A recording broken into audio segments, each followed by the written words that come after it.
Heaven's Highest Attraction, March 1st, from a devotional entitled God's Amazing Grace by Ellen G. White. Let us therefore come boldly unto the throne of grace, that we may obtain mercy and find grace to help in time of need. Hebrews 4:16. After pointing to Christ, the compassionate intercessor who is touched with the feeling of our infirmities, the apostle says, "Let us therefore come boldly unto the throne of grace." The throne of grace represents the kingdom of grace, for the existence of a throne implies the existence of a kingdom. God's appointments and grants in our behalf are without limit. The throne of grace is itself the highest attraction because occupied by one who permits us to call him Father, but God does not deem the principle of salvation complete while invested only with his own love.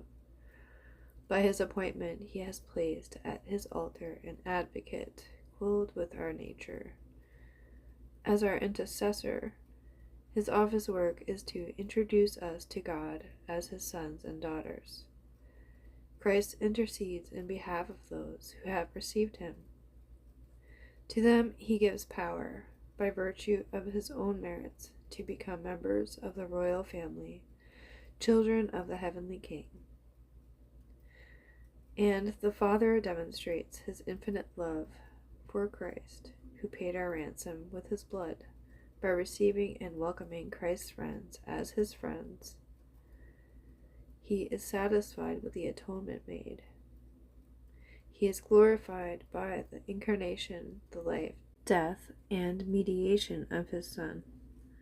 No sooner does the child of God approach the mercy seat than he becomes the client of the great advocate.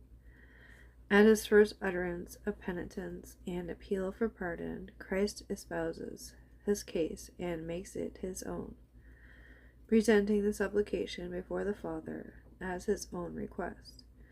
As Christ intercedes in our behalf, the Father lays open all the treasures of his grace for our appropriation, to be enjoyed and to be communicated to others. "Ask in my name," Christ says. "I do not say that I will pray the Father for you, for the Father himself loveth you, because you have loved me. Make use of my name."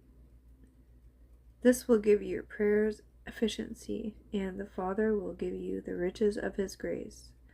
Wherefore, ask and ye shall receive, that your joy may be full.